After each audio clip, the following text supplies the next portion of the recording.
From Seattle, Washington, it's Mad in the Kitchen Live with me, Madeline Smithberg.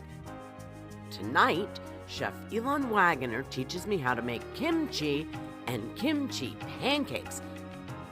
So grab your Napa cabbage and your hot pepper flakes and let's cook together.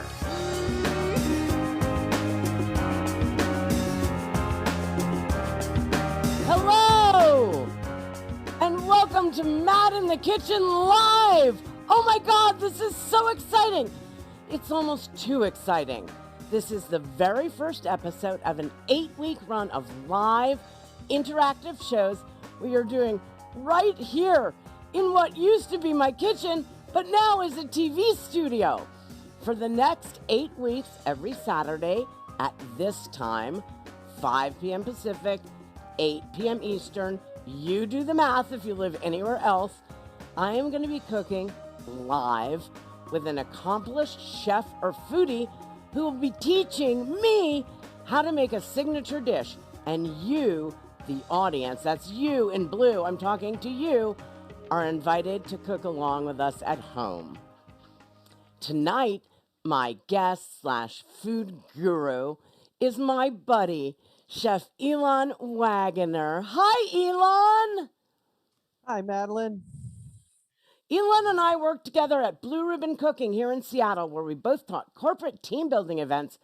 He began cooking in restaurants at the age of 16, and he's worked in every type of establishment, from fine dining to, and I quote, a noisy Italian trattoria.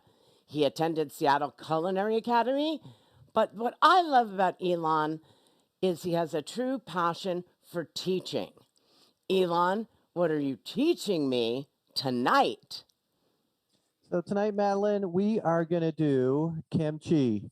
And that seems like a really interesting start for a cooking class.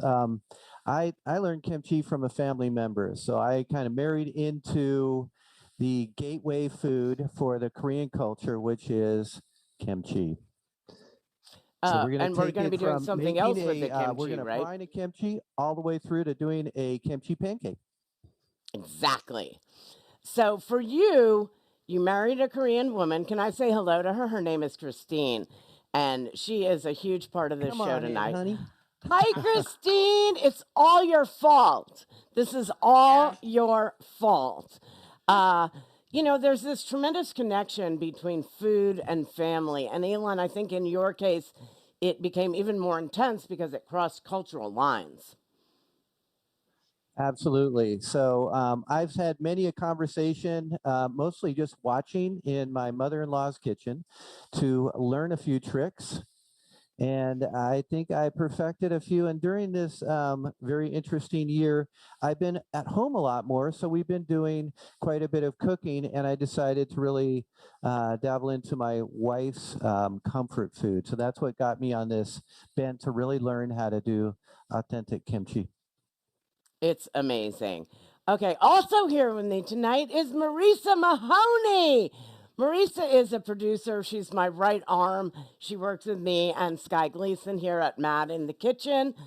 And tonight she's our audience engagement officer. Marisa's going to be interacting with you guys at home, I mean you in the purple, throughout the show. Hello, everyone. I'm Marisa, and I'm your AEO this evening. I will be chatting with you in the YouTube comments throughout the night as Mad in the Kitchen. So let us know where you're watching from. Our crew is from around the world for this event to make this happen, and so are all of you. And we're all here together for this event, and that's pretty special. So let us know where you're watching from, and if you've ever had kimchi or kimchi pancakes, let us know, because we want to know.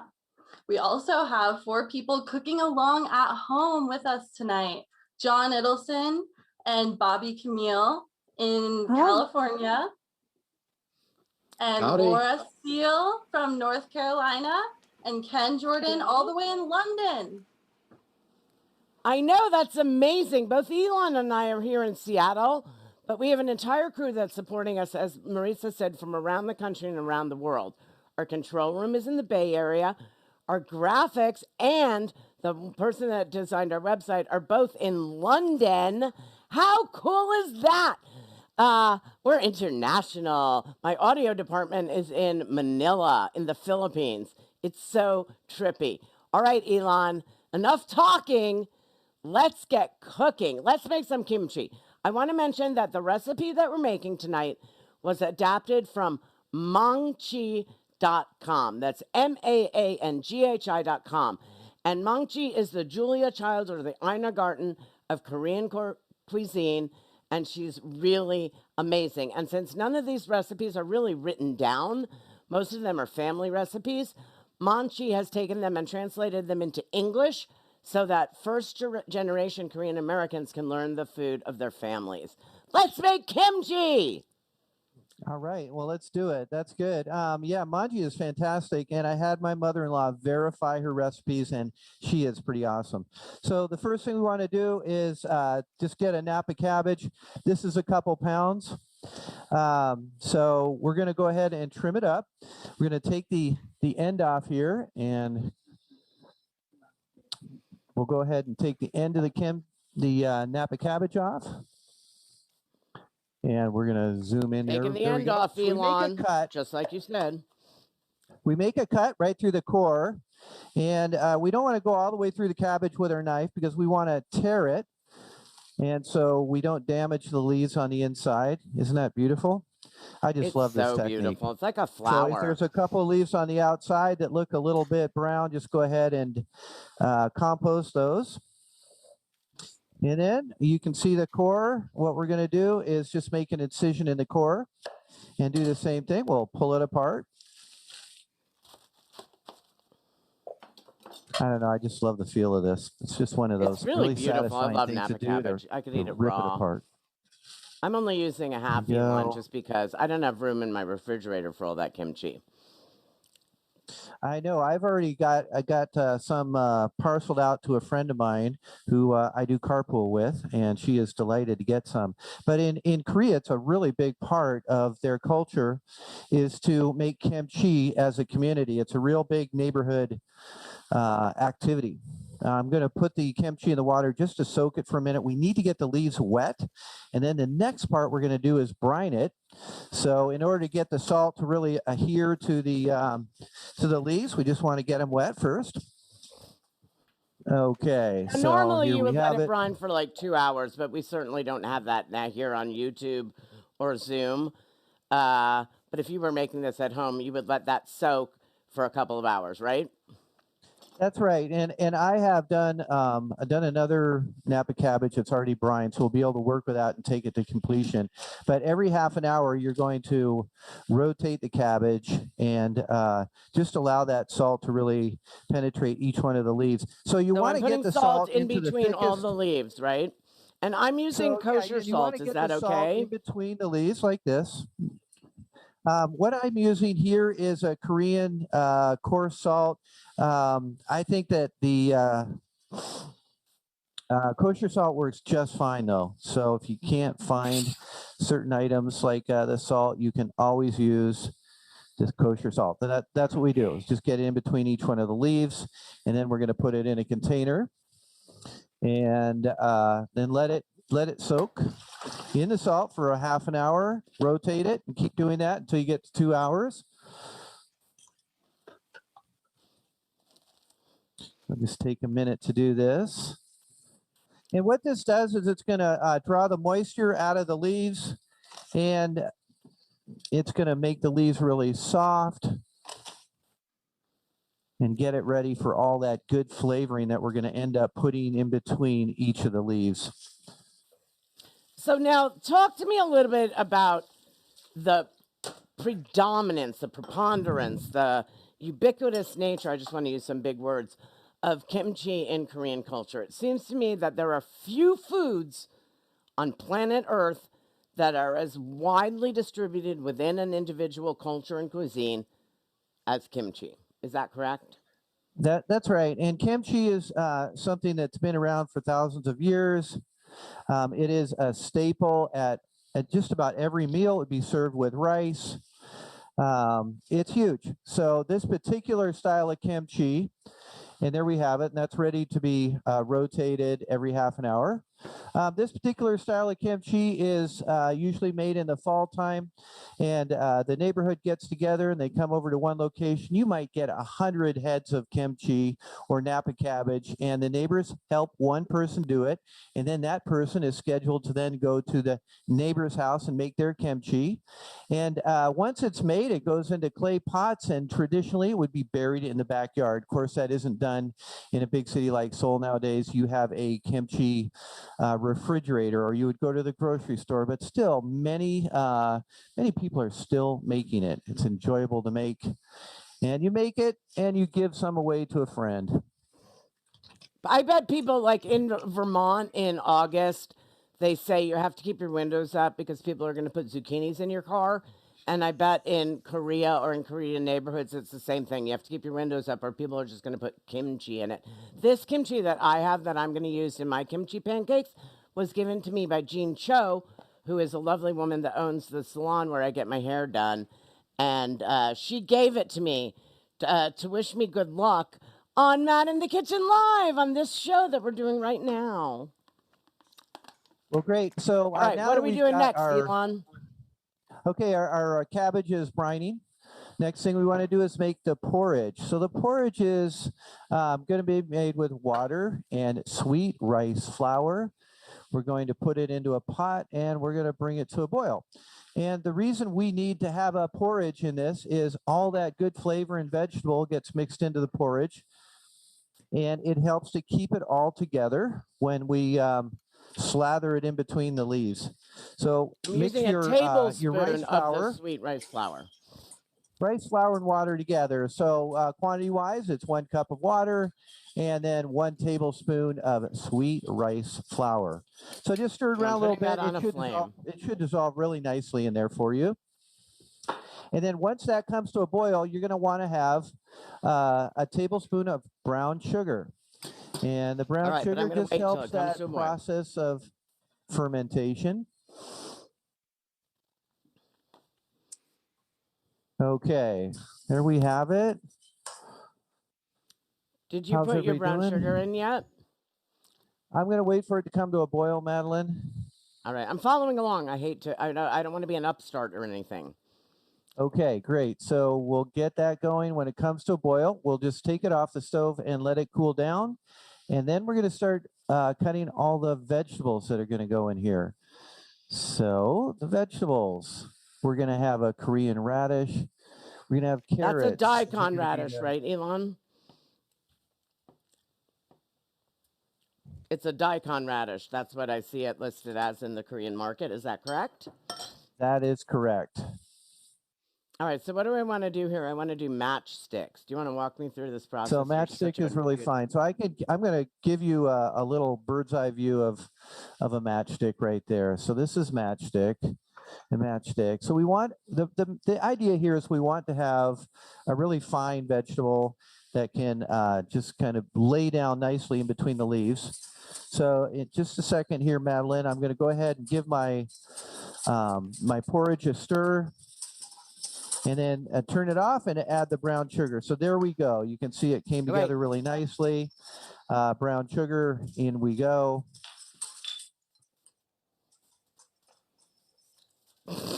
My brown sugar has sort of decided it wants to stay. Okay, there we have it. That's done. And then we take this off the stove, right? I'm going to cook mine a little more. Set aside, Madeline. We'll let it cool off. I'm gonna cook mine a little bit more. I think I put too much water in it. Okay, so these are all the different vegetables that are going to end up going into our kimchi. So let's start with our daikon first.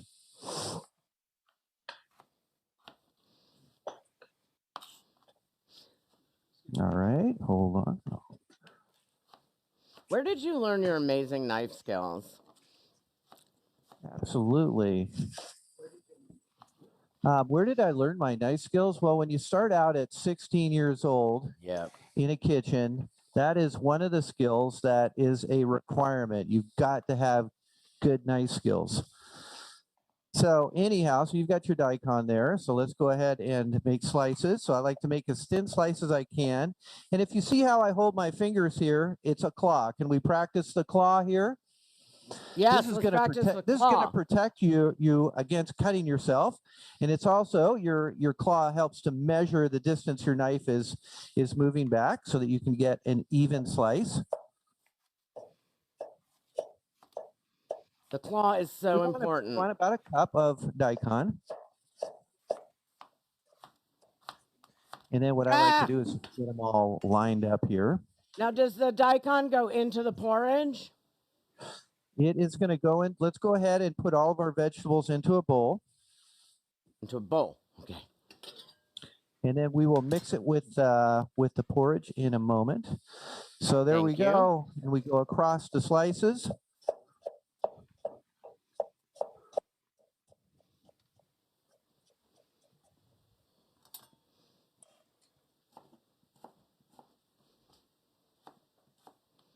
I hear my porridge boiling. I think I have to turn it off. Well, mine aren't really matchsticks. They're more like marshmallow sticks, but they're fine for now. Well, you know, there are options. You don't have to have the years of the knife skills that I have behind me to get this look. You could use a mandolin if you'd like. I've even used a grater before. So there's options. Main thing is it's nice to have it small. So we have about a cup there. So let's go ahead and put that in a bowl. Here, look, I have a grater. I'm going to give it a shot just for yucks and giggles. Okay, and then the next vegetable that we want to use is the carrot. Yeah, that works fine. So I like to cut the carrot on a bias, so that means at an angle. And again, I'll cut it as thin as I can. And I want to do about a half a cup of carrot. So that's about one medium-sized carrot.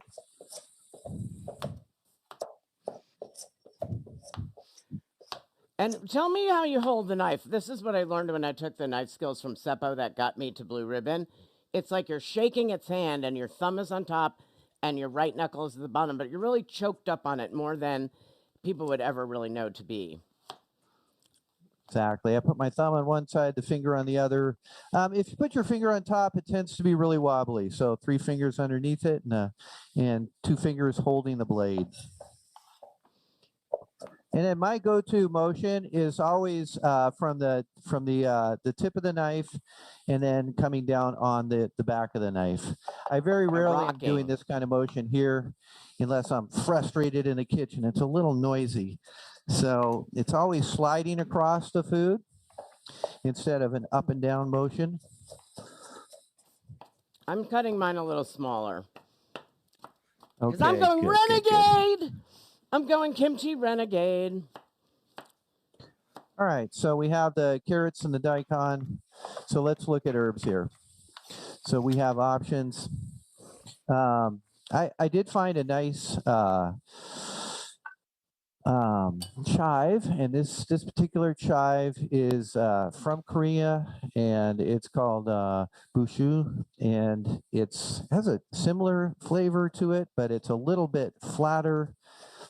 And we'll go ahead and do a half a cup of that. Go ahead and put that in the bowl with the other veggies. How finely do you chop it? You know, like a 1/4 inch, just a thin slice. That's exactly what I was gonna do. Okay, and then the other herb that I'm going to put in there is a water dropwort, which is a minari is the name of it. It's called an Asian parsley. So it is quite a bit different than parsley. And I have consulted my people, and they said that it is not a good move to use a Italian parsley. So if you can't find this particular parsley, I would just go ahead and stick to your chives, maybe even throw some scallions in there to build a little extra complexity. It's got a great flavor, Elon. It's really its own animal. It doesn't really taste like Italian parsley. It's its own thing. It's really beautiful. It's got a very subtle flavor. I'm very lucky because I live in a very Korean and actually just every Asian neighborhood here in Bellevue, and we have amazing markets, and I was able to find all the ingredients, which made me very happy. All right, I've got my veggies. Got your I've got veggies? mine. Okay. So then the next thing we want to do is a vegetable puree. So we need to have a half an Oh, onion. you know what I want to do before we do that, Elon? I want to What are check you in with thinking? Marisa and the people cooking along at home. I want to see how their veggie, their kimchi is coming along as well. Hi, Marisa. Hi, so we have some very fun comments coming in. Juniper says that is a very scary, sharp knife, so that's why knife skills are important. Ed Horn says that he has made kimchi fried rice, and he's had kimchi fried rice in Bloomington, Illinois, but it tasted like ketchup on rice, so that's probably not good. He said that he made Not it better good. though. So that's an interesting kimchi recipe, and also kimchi ramen he was talking about. It's really good. I noticed the home cooks are using some different equipment. Laura, that knife looks very interesting. How are you guys doing? Laura's got a mandolin. No, what is It's that an called? ulu. That thing? Laura. We It's just an- used the old it's style knife, but we got a bowl It's an here. ulu knife.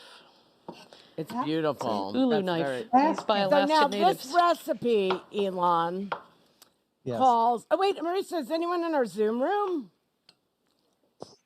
I don't know. Oh yeah, it looks like we got a couple people in our Zoom room cooking along with us at home. So Look, this is so exciting. Go back. Never mind. If you guys want to be in our Zoom room for next week or cook along with us at home, go to madinthekitchen.com.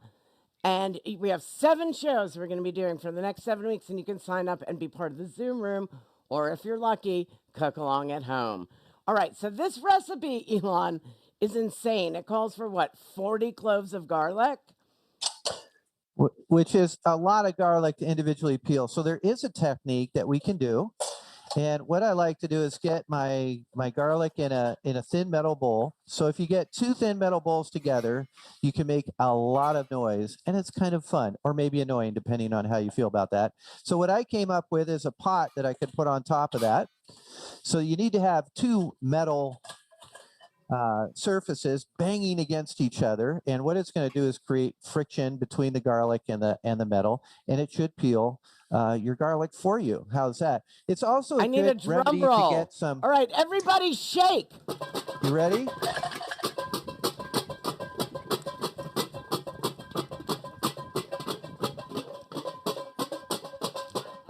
Steve.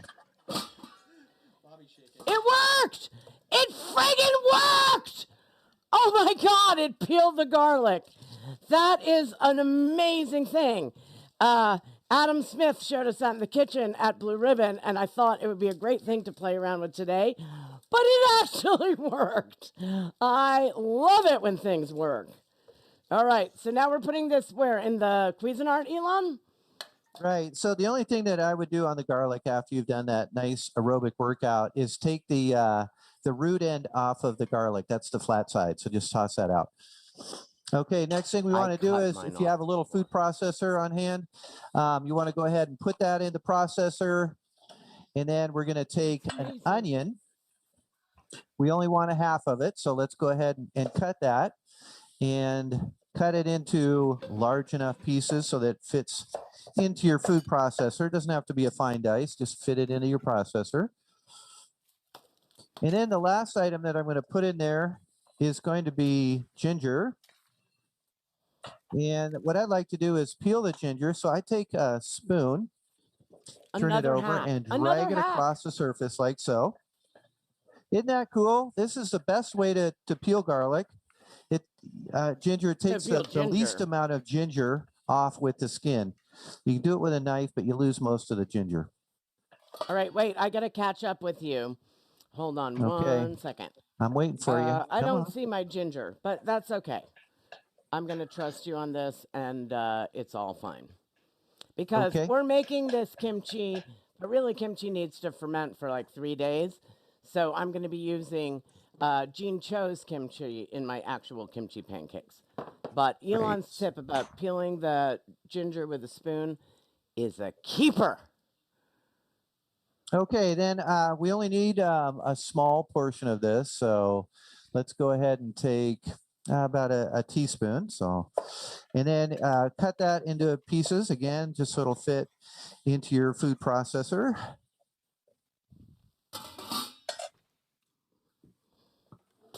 All right, turn on the processor and let's really blend it up. Let's turn this into a puree. Okay, I need everybody to do a little dance while we process. Here we go. 1, 2, 3. Ba ba ba ba ba ba ba ba. Ba ba ba ba ba ba ba. Ba ba ba ba ba ba ba ba. Ba ba ba ba ba ba ba. Come on, little pieces of onion, get going.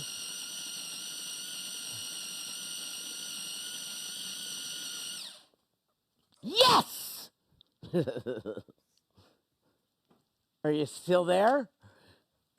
Okay, so we've got our puree. Let's bring our porridge back into the picture here. So grab your porridge and let's put our mixture of ginger and garlic and onion into the porridge. Stir that around. Okay, and then what we want to use is our chili.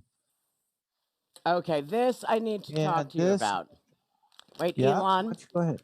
So Michelle Bott went to shop for me, and she went to a Korean market, and this was the smallest quantity of the chili powder that she could find, and that's just awe-inspiring. But you told me today that your mother-in-law actually makes her own chili powder. Right. So she's 84 years old, and she actually, when she was back in Seoul, Korea, would dry out the chilies. So you put it out in the sun, and then you let it dry out. You would take it to the local grinder and have them do large quantities of this that you could store in your pantry. But the way she does it here is she has a special processor, and so she gets a dried chili. She takes the seed out and then she grinds her own. So for every like 2 pounds of dried chili, she probably gets about a quart of this. So she's making her own. And that's one of the things I love about Korean culture. It's all these processes they go through before they even get to the recipe. So anyhow, And then the I'm going truth to is take that kimchi one. is really a condiment, right? I mean, we're doing all this work for something it's not the main course. It's a condiment, but it goes with everything. That's right. So we'll take a cup of the red pepper flakes and mix it in with the porridge. You don't want to get this in your eyes, I'm guessing.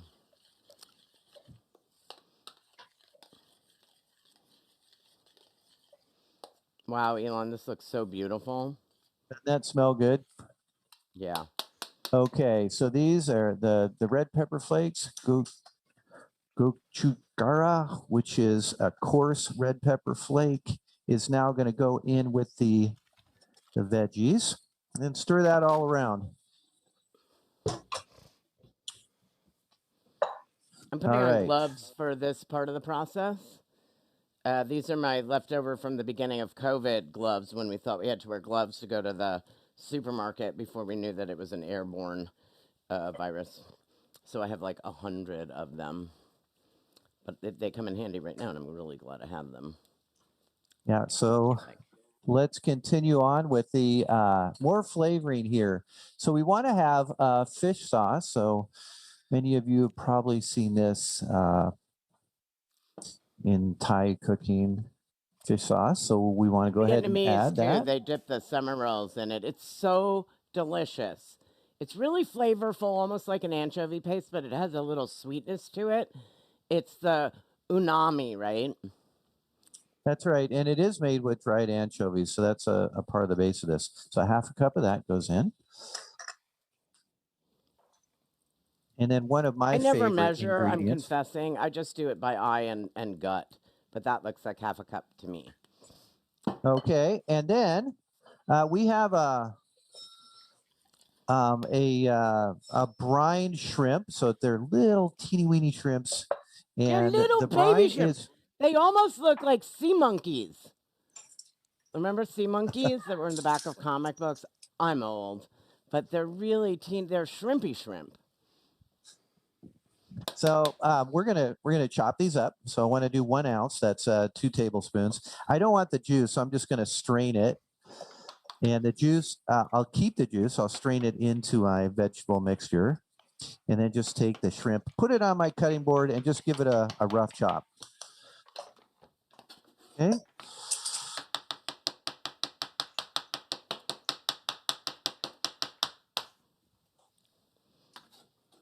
In you go, little shrimpies, into the porridge.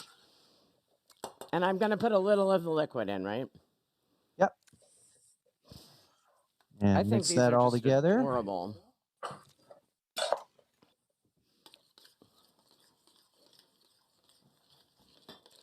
All right, now we have our beautiful mixture that can go in the layers of the Napa cabbage. So I'm going to pull the Napa cabbage that I did a few hours ago. So note to all those that are going to be brining theirs for later, you're rotating it every half an hour, and I kind of baste. You're going to end up pulling probably a cup or 2 of liquid out of the Napa cabbage, depending on how many you're doing. So all that brine can be kind of basted over your cabbage, rotated every half an hour. Then what we want to do is wash it. Now, I like to wash all the salt off, and that's a process. So I would wash it 3 times, but as I'm doing that, I'm kind of going in between the layers of leaves just to get any residual salt out of there. And then we end up with Napa cabbage that's ready to be used. So I'll pull out the one that I've got from this morning. And you'll see what happens in relationship to the one that I just did, for example. This is one that I just did, and this is one from this morning. And you can see how soft the leaves Wow, it shrunk. Elon, it's like half as big. It is. So what you do is you're going to take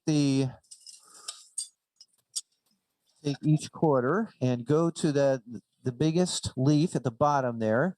And then what we want to do is we want to put maybe a teaspoon to a tablespoon on each leaf and start with the thickest part and just work your way to the top of the Some of mine have fallen there. apart, but that's okay, right? Because it's all going to ferment together. That is totally fine. So if you want to use a pair of gloves, this is the time. If you're feeling squeamish about all those strong flavors, which you're going to end up loving when you eat it, but it's really, really strong, and it may take a few hand washes to get that smell off. I used to come back from restaurants and I would smell like garlic, and it wasn't just on my hands. It seemed to go into my body. It permeates your being. Yeah, so I am fully aware of that. So there we go. Just make a nice kind of coating in between each of the layers. Oh, this looks so beautiful. It really is gorgeous. I think you could eat it right now if you wanted to. I bet it's like eating cookie dough, that some people just eat the fresh kimchi because they can't wait for the fermentation. Right. You know, Madeline, it's a little bit like brie cheese. Some people prefer their brie really, really ripe, and some people like it on the fresher side. And that's the same way with kimchi. So you get one done there, and you just kind of roll over the tip. And then we will we'll find a container to store it in. We'll just keep building those. Marisa, I want to see how everybody's kimchi is coming along.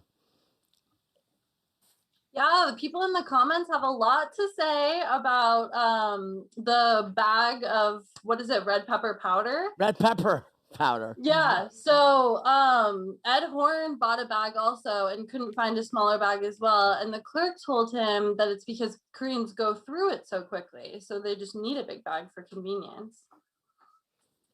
This thing is not resealable, for the record. So I'm going to eat it all in one sitting. Keenan Campbell's asking, when can I order an official Mad in the Kitchen apron for the Zoom cook-along? Ooh, stand by. We're working on that. That's a great question. Yeah, we're going to be selling a lot of Mad in the Kitchen merch on madinthekitchen.com. So Joe Callie wants one in blue. You can't have it in blue. They're pink. But I can make a black one with pink letters. Say that. All right. That looks amazing, Elon. And let me see Laura and John and Bobby and Ken. Let me see what you guys have going. She You has got a it. jar of kimchi. Now, La Rua, who I call her, it's a long story, you don't want to know it. She does not like garlic, so she's kind of in trouble on this particular recipe, but she's a good sport and she's cooking along anyway. But I you did may make like some garlic or not like Frankenstein garlic. like. There's 40 cloves, so that's a huge garlic commitment. Bobby, let me see you guys kimchi. That's right here. Oh, they have a jar of kimchi. Yeah, You we guys are got it. cheaters. We got it. Ken, what do you have going on there? Well, I made No, that's Ken. What's going on? First to Ken's Ken. is beautiful. He's working on it right now. It takes a person in London to play along with the game. I get you, people. Yeah, Marisa, is anybody in the Zoom room? Oh, there they are. I can see them. I see beautiful kimchi in the Zoom room. This is amazing. So there's two tiers. There's the people that are cooking along and the people in the Zoom room. And this particular run of 8 shows, we're giving it all to you people for free. What more do you want? But as we continue through the summer, doing more shows, we're going to start charging for this amazing experience. And it really is going to be amazing. I have a lot of incredible chefs lined up, but this is like a gift, Elon. Thank you so much for teaching us how to make kimchi. And now we're going to move on to our kimchi pancakes. Right. Okay. So what we're going to do with this kimchi is put a lid on it and let it sit out for a day or two. So you'll know it's ready when the juices, there'll be bright red juice in there, will start to bubble a little bit. So have a little sparkle to it. And then at that point, you want to put it in the refrigerator. Okay. And then after a couple weeks, it'll really get a good sour to it. And at any point during that process, just enjoy it. It's served Elon, at every meal. I totally so we're going forgot to to do put my vegetables in my kimchi. What's that? I totally forgot to put all my veggies in my kimchi. I'm going to just go dump them in. Just get them in there. Yeah, just put a layer of them on. Perfect. Bye. I'm a loser. Okay. All right, I am ready for the next step of this incredible process. Okay, next step, we're going to do a kimchi pancake, and this is a byproduct of. Look, you're ready to make a new batch of kimchi, and you have a little bit left in the jar. It's gotten really sour and stinky, and so good still. And it's a little bit like a sourdough bread, where it has this real tangy quality to it, which is different than the fresh one. So it lends itself incredibly well to like making a soup or doing a pancake. And so that's what we're going to do here. So what we want to do first is combine a couple of ingredients. So we're going to take flour and water. How much water, Elon? So you're going to do a half a cup of flour and water and just mix those together. Right, it's even. Even, yep. Half a cup, half a cup. Give it a stir. Make a nice little paste from it. We've got a few other ingredients that we're going to add to this before we add in our kimchi. Okay, next thing we want to do is a tablespoon of onions, and I'd like you to dice this fine. So I'll give you, again, a little review on our knife skills. So I leave my root end on this half onion and go across it and make nice slices. I used my whole onion. And then go across those slices, and then I'll have a dice. So on this one, I want about a tablespoon.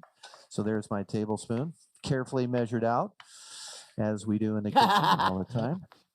And then we'll want to take some of the scallions that we had earlier. So I'll take, the chives, and do a couple slices off of that and throw that in. And then we want to take our kimchi that's nicely aged. All right, so as I said, this is kimchi from my good friend Jean Cho at Silhouette Salon and Spa, and she made it for me to give me luck. And it's been working so far. It's never safe to say that. So I made this kimchi on Monday, and I've got a little kimchi container here, and it just keeps my kitchen smelling smelling nice. So anyhow, the kimchi in there, and we'll just pull one of them out. So we want about a cup. Elon, how many times a week do you and your family eat kimchi? Traditionally it's eaten at every meal.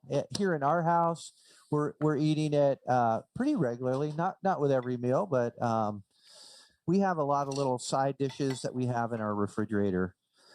Bunch and all the little side dishes that you get when you go to a restaurant, and this would be considered one of those, but this is a real staple. They're so beautiful. So just we want to do a rough chop on this one. And if the batter is a little bit thick, one of the things that you can do is add a bit of the juice from your kimchi to it. So check it out. And this is a personal preference. I think this is just a hair on the thick side, and I want to get it just a little bit more flavorful. So I can take some of the kimchi juice and pour it in there, maybe a tablespoon. Now, I just made an executive decision or a bad decision.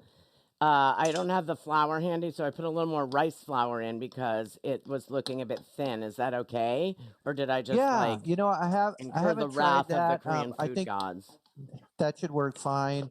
I'm going to go ahead and develop a recipe for my wife so that we have a gluten-free version. And I'm going to start working with different flours. I'm going to start with potato flour, which is often used in Korean cooking as well. So there we have it. You could do some variations on that. So, okay, so I want to get my pan warm. How much oil am I putting in? You're going to coat the bottom of it, bottom of your pan. So maybe it depends on the size of your pan, 2 or 3 tablespoons. Yeah, I usually eyeball it. So, Elon, I had a really interesting thought just before we went live. And I was wondering if they eat, this is a stupid question potentially, but I was wondering if they eat kimchi in North Korea as well. And I looked it up and they do. So it's almost this beautiful thing where people that are divided by national boundaries and a horrible dictator are united by kimchi. It's really sort of like an intense and beautiful thought. You're so right. And my father-in-law came from North Korea, and it wasn't until a few years ago that he was comfortable enough to go back without being feared of being stuck there. I just found that so poignant that kimchi is like the thing that unites this divided country. So I thought I would point it out. All right, I'm waiting for my oil to get hot. And what I'm going to do is I'm just going to put a little glob of the batter in, and I'll know that it's ready when there's bubbles all over it. I know that. Yeah, and I look for the oil to shimmer a bit before I put anything in there. So I've got a couple tablespoons of each one. I think I'm ready. Couple tablespoons for each pancake.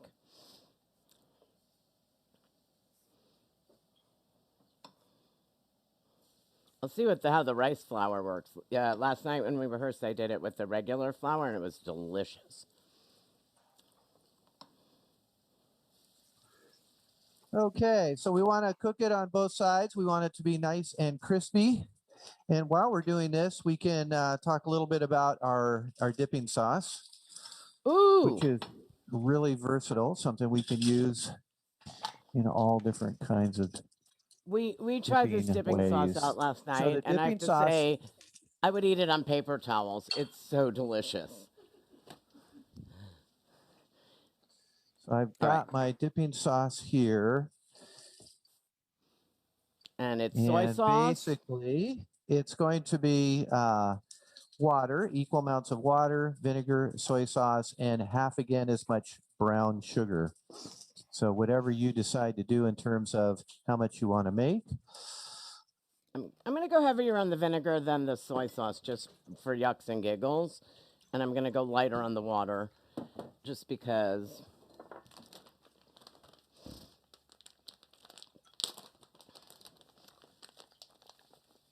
Oops, I think I might have put too much brown sugar in there, but I think it's going to be absolutely delicious.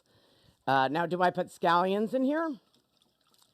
What I like to do is put it on top of the dipping sauce. So what I will do is I'll put scallions and sesame, and I'll just float it right on top.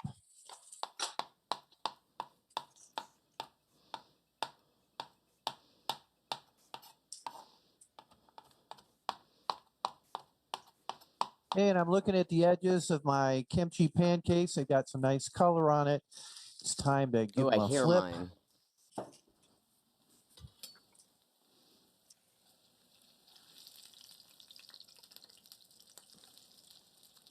And turn my flame down a tiny bit. They're splattering. Turn my heat down just a smidge. I just did the same thing. I've got this You know, at wonderful the pair beginning tongs of COVID, Elon and I used to get together once a week and Zoom cook together. Before there was a mat in the kitchen, before there were masks readily available. And it was so much fun that when I decided to do this series, I knew that Elon should be my first guest because I would feel comfortable with him. And I was right. Elon, you're so great. Well, thank you. It was really fun to do those classes with you. So I would get this idea to do like a 3-part series. So we started out one week doing kimchi, and then we made the pancakes because we gave it a chance to ferment. And then the following week we ended up doing beef bulgogi tacos or something. So we had a good time. The bulgogi tacos were amazing. Maybe you'll come back next season as my first guest, and we'll do bulgogi tacos. Yeah, they are awesome. That's a staple in this house. So I put the brown sugar, the sesame oil, the sesame, the scallions, and as I said, you could dip paper towel in this and you would be very happy. Okay, so we get a little brown on the other side, and then they're good to eat.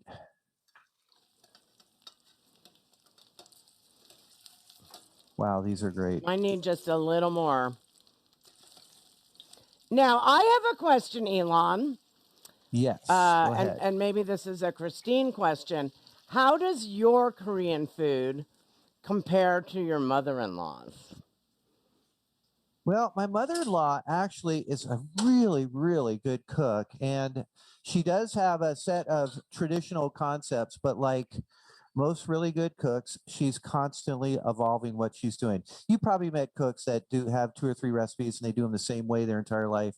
Not my mother-in-law. She is able to adapt and add contemporary features to it. And so I think she would appreciate my Korean cooking. I think she realizes that, I'm always bringing in, these quirky little ideas to play with it. So as soon as I learn a traditional recipe, I tend to stray away and play with it a bit. Yeah, because that's the thing about chefs, Elon. We really hate recipes. Like, I just read them. I say like porn. Yeah, go ahead. Like I read, if I'm going to make something Christine? I've never made before, I'll read like 10 recipes. Yeah, that's and then perfect. I throw them away and I just wing it. Yeah. And that's the way I am too. And when I teach, especially younger people, it's like, because they have 1,000 questions on, is it right? Is it right? Well, at a certain point, you just have to trust your palate and go, I like it this way. So that's how we develop stuff. So here we have it.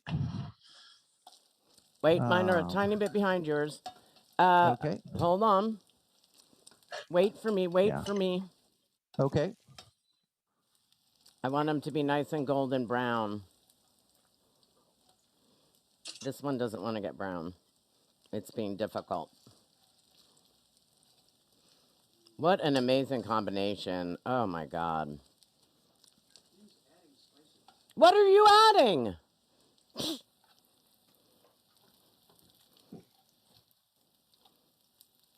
This one does not want to get brown.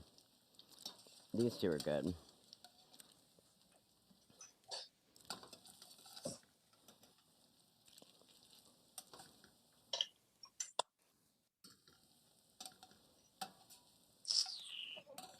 Really, people? Let's get brown.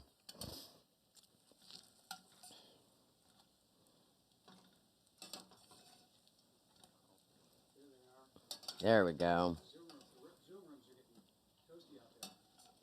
There are kimchi pancakes. Kimchi pancakes in the Zoom room, I've heard, are looking lovely. Mm-hmm. All right, I just want to get this one a little bit browner. Come on, come on. You're holding up the whole show. You stubborn kimchi pancake. There's people in Manila. Oh, all right, I'm calling it. Wait, she's got to wait. And you can't talk because no one can hear you. Ah! Get on there. All right. Let's see. Elon, show me yours. All right, you got it. Hold on here. Okay, have a view here. Is that good? Here you go.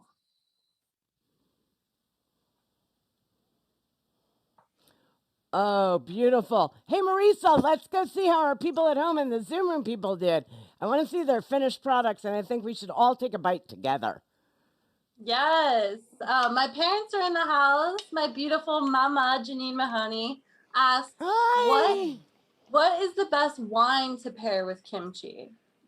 I would say, what would you say, Elon? What's a good Korean wine?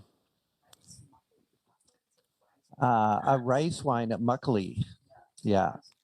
So go find that one in the store. Muckley. Yeah. Luckily, which you And can there's definitely also get here in soju. Bellevue. Look at everybody's. Oh my goodness, that looks so beautiful, Ken. Show me everybody's. Look at all the kimchi pancakes. Wow, this is just incredible. I think we should all take a bite together. How do you like that idea? Ouch. I'm going to get a fork. At least now I can easily be in the witness protection program because I just burnt off my fingerprints. I'm going to dip it into the sauce. Can I go to him? Yeah.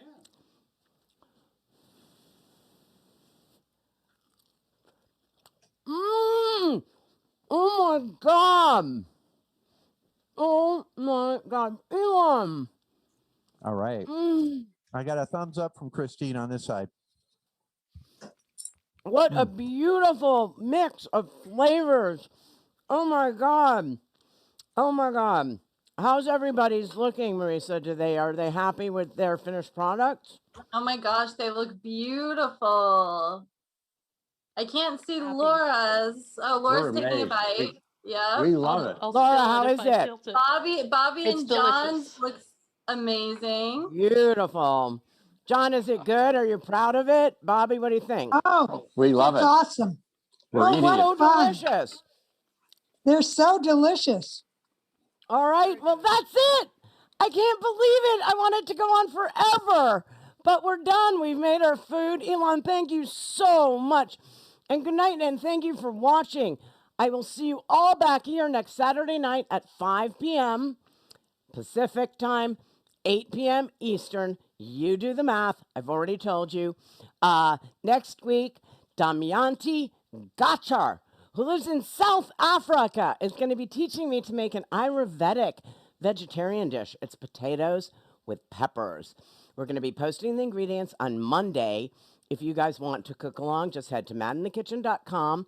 And you can also sign up to be part of our Zoom room. All that information will be on our website. Right, JJ? Right, Ken? Please be sure to subscribe to my YouTube channel, Mad in the Kitchen, and follow me on all social media. I'm at Mad in the Kitchen on Instagram and Twitter, and Mad in the Kitchen is my page on Facebook. I have so many people to thank, so here we go. Thank you to Chef Elon, Sky Gleason. Couldn't do it without you, Marisa Mahoney. Oh my God, JJ McKenna, Ken Jordan in London, who not only cooked along, but built our website. John Idelson and Bobby Camille LaRua Seal. Paula Swan for dotting my I's and crossing my T's. Michelle Bott. I don't know. Denise Moore. Ava Ortner. So many people. My husband, Sam Packard. Alex Lindsay. Shannon Cooper. The crew at Office Hours, Kevin Hansey, Alex Goldner, the graphics are beautiful. Andrew Lipnick, Tucker Dragu, Eric Hall, Christine Blackburn, John Burke, Tracy Brennan, and of course, Al Roker. at Al Roker Entertainment, Babette Perry, my agent, Barbara Flugaup, she got me on the Today Show, Linda Schaffern, my very first fan, AM Northwest, the first show that put me on the air, the Today Show with Hoda and Jenna, the Jason Show, I love you, hubby, my second hubby, Evening Magazine, the T-Bug Garden that inspired me, Jean Cho and Soam at Silhouette Salon and Hair. Thanks for the kimchi, Jean. Kim and Lonnie at Suzanne's Nails. This is very important to me. Seppo Fari, Christine Blackburn. Oops, I said you twice. I'm sure I'm forgetting 200 people. The outpouring of support from Mad in the Kitchen has really been staggering. I'll see you next time on Mad in the Kitchen.